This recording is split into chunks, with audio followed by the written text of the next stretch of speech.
Good afternoon, and welcome to the fourth in our series of webinars on sports marketing. This week's episode is titled Service Activity Plans. We're going to be talking about a variety of different tools and components that we've developed with several of the teams that we're working with in terms of building service activities and building direct customer relationships with our fans. Just as a reminder of where we've come from over the last couple of weeks, we've been talking about leveraging data that we have and relationships that we have to improve the overall fan experience. So specifically, we've looked at the process of renewals and planning for postseason and next season renewals, engaging customers, giving tools to our sales reps so that they can know exactly which customers have renewed, who's paid, who's still outstanding, and that management can look at that overall universe and start to plan during the tail end of the season what customers might be at risk for renewing so that they can proactively go after those customers, as well as targeting those individuals for maybe some tender loving care, some additional benefits or touch points, which we will talk about today. We then went and started looking at all the various data sources that are available to the teams, from analytics and the MLB email feeds to surveys and other data, and started to talk about how we might be able to incorporate that information into our different CRM systems, how we might be able to use that collectively to target customers and to understand what it is that they're looking for and what might be the most important items for them, or the most important avenues for them in which to interact with the team. So in terms of what information they're sharing with us about what they like and what they want, as well as then last week looking on the other side, looking at buying behavior, driving analytics from that data so that we can understand what might be the most appropriate products to be delivering or offerings to be able to make to our fans. This week we're going to look more specifically at direct behavior. How do we help our individual service reps or sales reps interact with our customers? So the goal of our service activity plans ultimately is, how do we develop a personal relationship that allows us to know our customer, and to understand what motivates that person, so that we can manage the risk of that person renewing and maintain or expand their relationship with the team. And so it's about that personal relationship. It's about having that relationship with that individual and having that individual have a personal relationship with the team, having a person and having that personal contact. But it's ultimately about expanding that relationship and having that person feel like they're part of a family, part of the team family, so that they are more encouraged to do more with the team, to bring others into that relationship with the team, and to see that team as an extension of their own either business, if it's a corporate relationship, or family, if it's a familial or a personal relationship. So part of the questions we need to ask ourselves are, who are those most valuable fans? Who are the people that we are going to target? Obviously, in a ballpark that might have 30 to 45,000 fans, we're not going to be able to target every single person. And we might have several 100,000 fans in our database or in our ticketing system. Not every single person is going to fall into this personal relationship category. So who are those most valuable fans? Are they just our season ticket holders or a segment of them? Are they the people that spend the most? Are they the people that buy the most expensive tickets? Or are there subsets of these? When we define those, we can then start to figure out, how do we create that personal contact, and what does that contact look like? Ultimately, with the goal of putting a face on the team. So how do we engender that relationship with that individual? How do we create value beyond the value that is seen from just the tickets? So obviously, there's a value to having the tickets and having that experience of coming into the stadium and seeing their favorite team playing in their home stadium.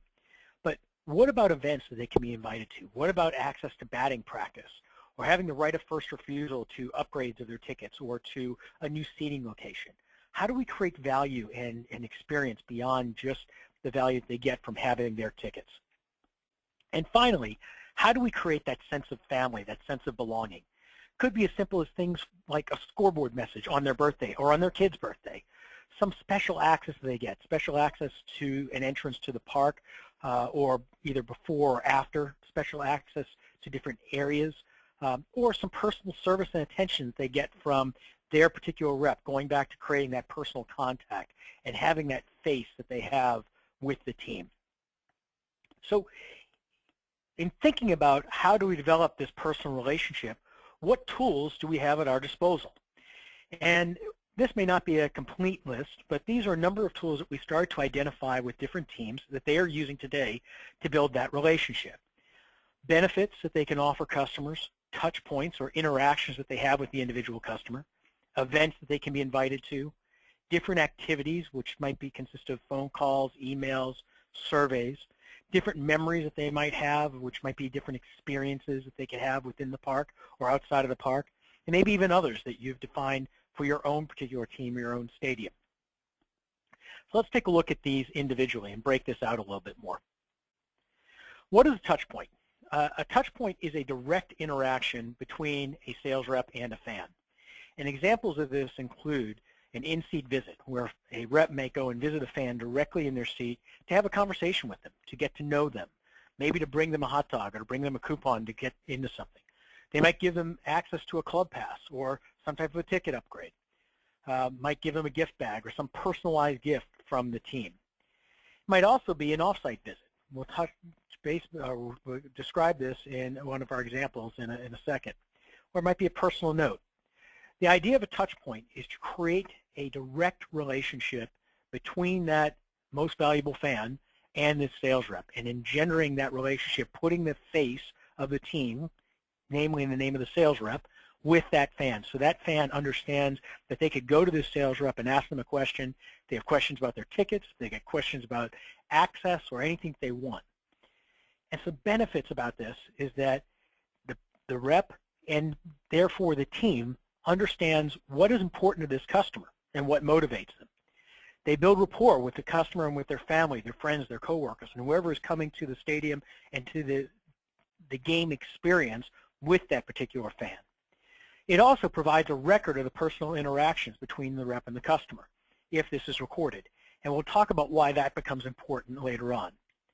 At the end of the day, it's about building that direct relationship and giving the fan information and that person that they can go to, but also giving the sales rep the information that they need to know about that fan and what motivates them and what's important to them. Now, as with everything, some touch points are more valuable than others, and they might be weighed in terms of the importance of the relationship. A personal note might be nice, but going and actually visiting someone in the stadium might have a greater value in terms of an overall relationship because it's face-to-face than the personal note. So different teams might actually start to weight these and put an importance on the weighting of these, or on the importance of a specific touch point or interaction over other ones. And we'll see how that can become important later when we start talking about reporting and building on our plans. So an example of this, and this is an example of how we're actually tracking these, this would be an off-site visit that Greg Hoggood has paid to Richard Smith. It's got a due date. This could actually be tracked at a game event or attached to a specific opportunity. But he came and he met Richard at his son's Little League game, and he brought some team bobbleheads and some hats. The goal here was that through other meetings, Greg found out that Richard's son played Little League, knew that this was important to him, maybe was trying to encourage Richard to renew his tickets or to upgrade his tickets to spend a little bit more. And by doing this, by going out maybe on a Saturday afternoon, determined that he could maybe engender some goodwill and show some team spirit by bringing some of the organization's giveaways to the team, to the little kids, and showing that this was happening. He could also create a reminder to himself to make sure that this would pop up in his phone or whatnot, so that he'd know that he would go ahead and do this. So this is a pretty good example, and a solid example of the type of touch points that we want to go ahead and capture and store within the system.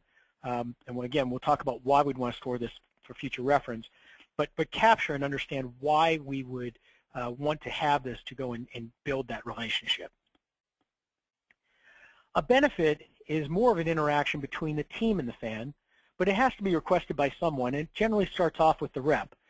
So where the rep, where a touch point might be the rep going out and actually doing something, a benefit is something where the rep goes and requests the team do something for that customer. It might be an invitation to batting practice, or a scoreboard message, or passes, or access to a tour, or a gift bag, where the rep may not be giving the gift bag directly to the customer.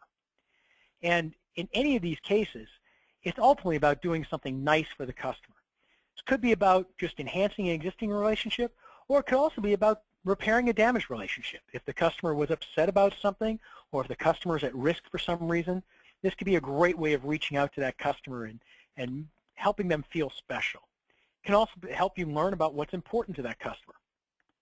By having that interaction and getting them engaged, maybe inviting them to an event, helping them see or helping you see what's important to that customer. And again, being able to track what you've done and what they've attended.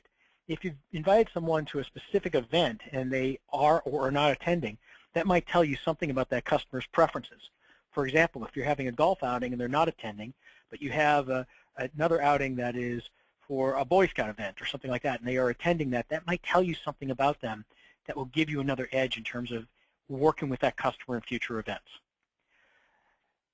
Just like where we talked about touch points, some benefits are more valuable than others, and events may be weighted more highly depending upon who is targeted. So for example, some events for full season ticket holders or plan holders may be more important than half or lower blocking of partial plan holders, or based on the type of event.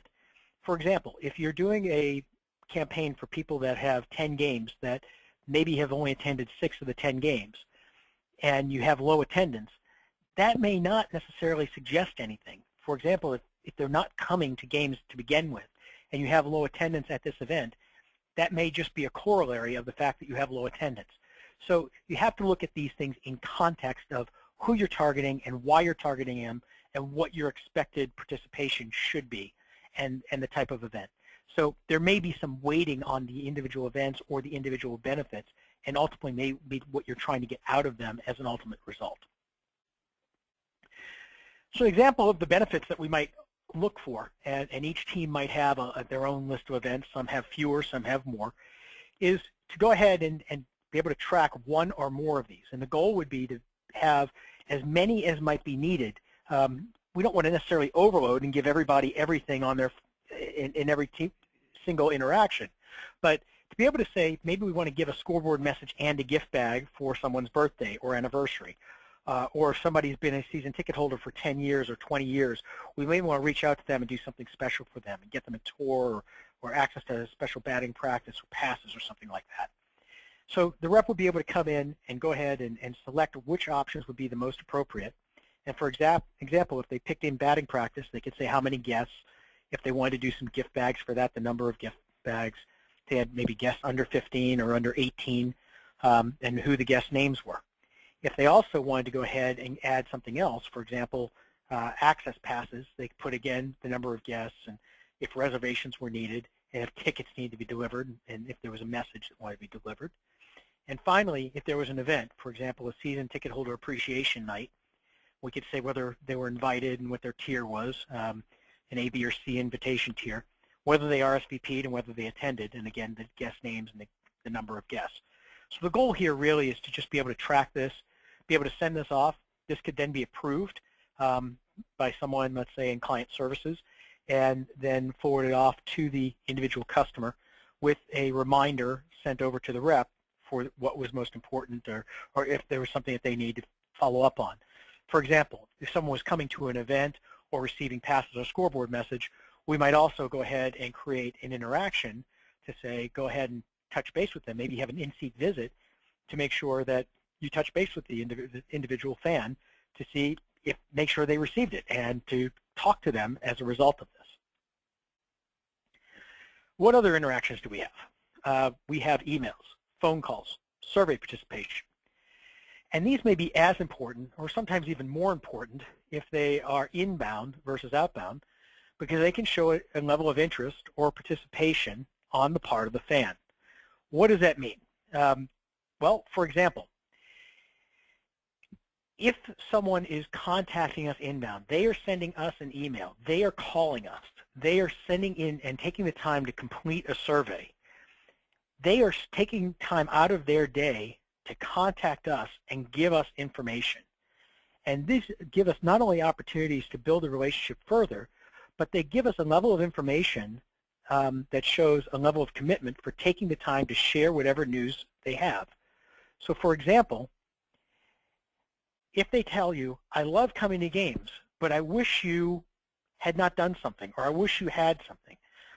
Curran used the example a couple of weeks ago of one of our internal coworkers where he's a season ticket holder for a hockey team local in Boston, where they had moved a hot chocolate stand, and in the survey he replied back, I wish you hadn't done that. And as a result of that survey, they got that information, and they ended up hearing that from enough people that they decided to move it back. Or I'm frustrated by this. I wish that you hadn't traded this player. I wish you would consider doing this. Or I don't think I'm going to renew my tickets because of this decision, because you increased the prices, because you did this. Any of these show a level of commitment to that fan back to the team because they're taking the time to let you know that, but also give you the opportunity to act upon that, to engage in a conversation. In this last case, I may not renew my tickets because I may not have enough money to go and keep all 4 of my tickets. That may be an option to go and save the relationship by offering them seats in a different location or a different type of plan, and maintaining that relationship and showing that you actually care about that particular customer and maintaining a relationship with them rather than just letting that information go. So even bad information, or what we consider negative information, can actually be considered positive in terms of maintaining an overall relationship. So service activity plans, what are they? A service activity plan consists of a set of targets for the specified customer. So in this case, we're talking about activities, events, benefits, and touch points. And you'll see that we have a set of goals that we have for this customer where we want to, over the course of the season, we want to set a set of goals that we want to have. Then we want to track a summary of the activities logged for that customer. So we're going to identify how many have been completed and how many are remaining, and that will be calculated based on actuals, based on the rep. And then finally, we want to set a ranking for each of the types of activities to determine the percent that has been completed, so that we will weight these and determine an overall calculation of how close we are to completing and being 100% complete for our service activity plan for this particular customer. So let's take this a little bit in action. How do they work? So these plans are developed at the beginning of the season, and they're stored within the CRM system, or they could be stored externally. We typically find this helps to be stored within the CRM application.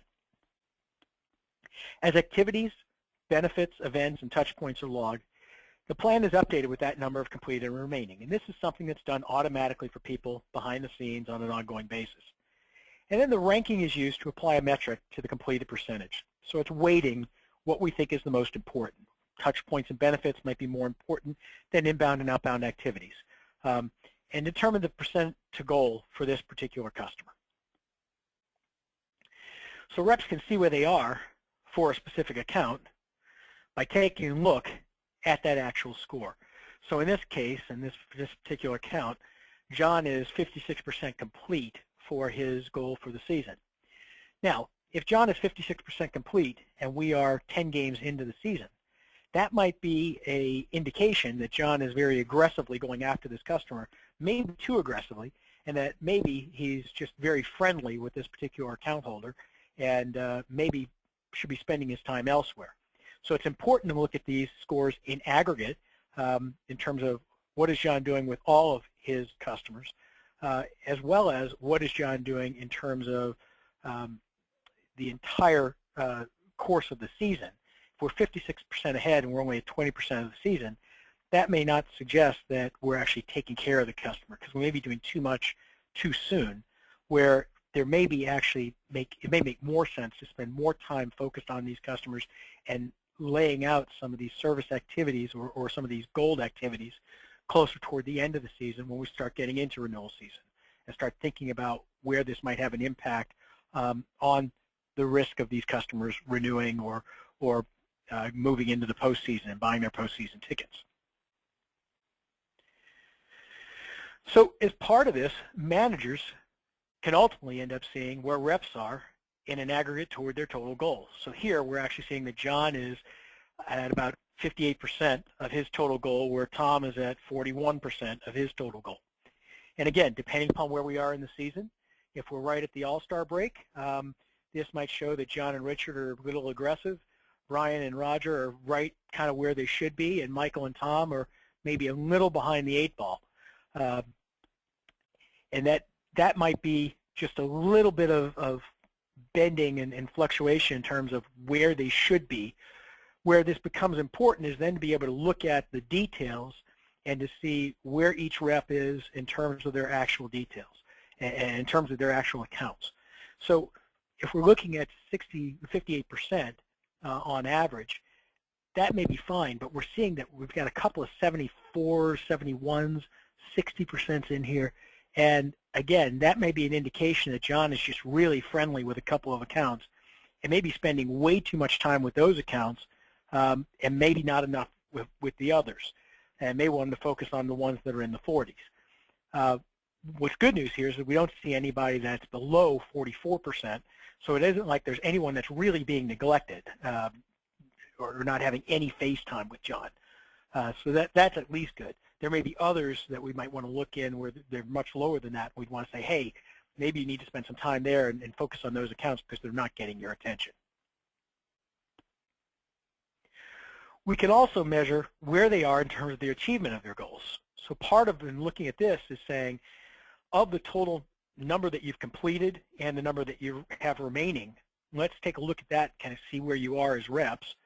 And again, these numbers should be at right around the All-Star break, probably right around an even split, which this kind of looks that they are pretty close, not exactly even in terms of the total numbers. And again, we might have slightly different numbers depending upon the types of activities that we're looking with. But we want to be able to drill down for any particular rep and see the actual breakout and see, in this case for Tom, where we are in terms of each of the particular areas. So we might want to see, particularly for benefits and touch points, if those are the most important and those are the ones that we are weighting the highest, what are we doing with those? Maybe we want to focus a little bit more on the touch points for the next 2 or 3 weeks while we have time, and that if that's the most important factor, we might not be able to drive some of the activities, but we may have access to events that we can focus on. And we may want to talk to the teams and say, these are the events that we've focused. We may, in aggregate, also may want to look and say, hey, we've got a lot of event possibilities and goals that we haven't touched on. These are the things that you can be inviting people to over the next several weeks.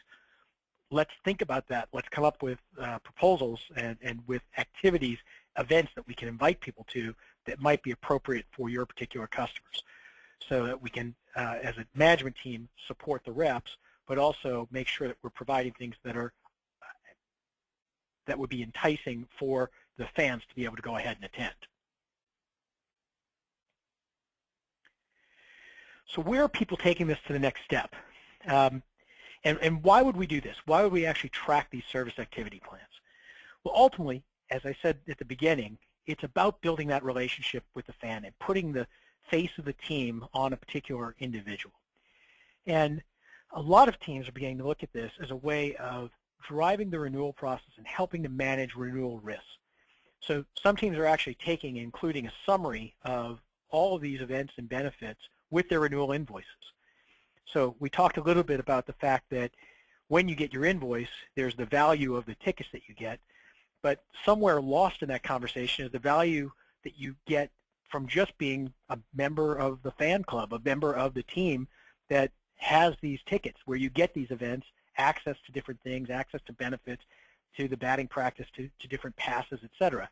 And so by providing that summary to the customer, different people are reminded, or you as the fan are reminded of all the other things that you get access to as from being a plan or season ticket holder that are intangible or beyond just the actual purchase of those tickets. There's other parts of this where it includes the financial value of the tickets, so where we can talk to customers about what happens, obviously if the ticket value increases and customers are balking a little bit about that, we can help to offset and massage that conversation by reminding them of the other things that they have. The other piece that they're using this for is to, in conversations with the customers, be able to express the value that, again, being a season ticket holder has, or being a plan holder has, of being able to have access to these benefits, to these events, etc., and being able to track that. Now, this is only going to be as good as the tracking is. So if these things are not necessarily being tracked anywhere within the CRM system or another system, then it's going to be very hard to report on and provide this access or information as part of the invoices or in this summary. But if this information is tracked, then it does provide that information. It can potentially even be factored into some of the reporting around risk renewal scores. So some teams are actually looking at this and saying, let's look at our plan scores. So our service activity plans, where are we in terms of our total percentage, and let's look at the impact that having more of these touch points and these benefits is having on a direct relationship with our purchase likelihood. This particular bar graph doesn't show us a whole lot. It's just showing what our purchase likelihood is in comparison to what our completion of our plans is. But when we start to drill in, we can start to see a trend that suggests not 100%, but a potential correlation between the customers where we go out and we have more interactions and we're closer to more achievement of our plan, of our service activity plan. We might have a greater purchase likelihood for our postseason or our season our renewal. Whether this is purchase likelihood or which is something that the reps themselves may be calculating or providing on their sales opportunities, or this might be a risk score that has been derived by a third party or internally. We can start to match these things up and start to see if the touch points, the benefits, these service activities, this proactive process is having a direct impact on the risk or the renewal probability of these customers. And while there probably isn't enough evidence out yet for teams to draw that direct correlation, there's a logical correlation, and some teams are beginning to see a direct correlation between the number of interactions that fan has with the team and the greater likelihood they have to go ahead and renew. And where else are teams taking this to the next step? And I think the other step is in cross-departmental coordination. So one thing to think about is if a customer has initiated interaction with one department, for example, fan services, making sure that each of the other departments is up to date on what this customer has received so that everyone's in sync and we're not providing double benefits, but we're also coordinated in understanding that the customer has been taken care of or the customer hasn't been taken care of. That they were supposed to, it was planned that they were going to get a particular benefit, but the scoreboard message didn't go through or something didn't happen, and trying to verify why. So having some centralized tracking for this and trying to be able to make sure that the customer is taken care of, that the fan is taken care of, and that if we intended to go ahead and provide that benefit, or that we can go ahead and provide that benefit to make someone who's unhappy happy, that we go ahead and are able to do it. The other thing is to be able to go ahead and address issues from a problem customer or reward a great customer and a fan. We know that there are consistently customer service issues and that our ambassadors are going out and trying to smooth those rough edges for things that happen on a day-to-day, game-to-game basis. And being able to have these tools to be able to offer things to customers to say, hey, we're sorry that happened, or we appreciate you as a person and we wish we could have made this better. Here's something to say we're sorry or to make it better, and to be able to track that so that we know that if they come back and complain again that they're not being double counted or double dipping, but also being able to track that and be able to proactively do something for them. It helps in that cross-departmental coordination. So at the end of the day, these service activity plans are helping teams build that customer relationship to ultimately drive that one-on-one individualized relationship with that most valuable fan that ultimately drives that relationship back from that fan to the team. And at the end of the day, that's the relationship that we're ultimately finding most important and most beneficial in terms of building that ultimate long-term fan relationship with the team. And isn't that what each of us, one of us wants to do with our most valuable fans? I want to thank you for joining us today and for joining us for these last several weeks of our webinars around this series. We're going to be planning another set of webinars over the next several weeks, and would love to get your input on different thoughts and ideas of what you'd like to hear from us, including some thoughts around CRM in the cloud, and some other productivity enhancements, etc. So if you have any thoughts or concerns, please feel free to reach out to us. You can get us at either of our phone numbers or at our email addresses. Otherwise, we look forward to talking to you over the next couple of weeks. Thank you so much.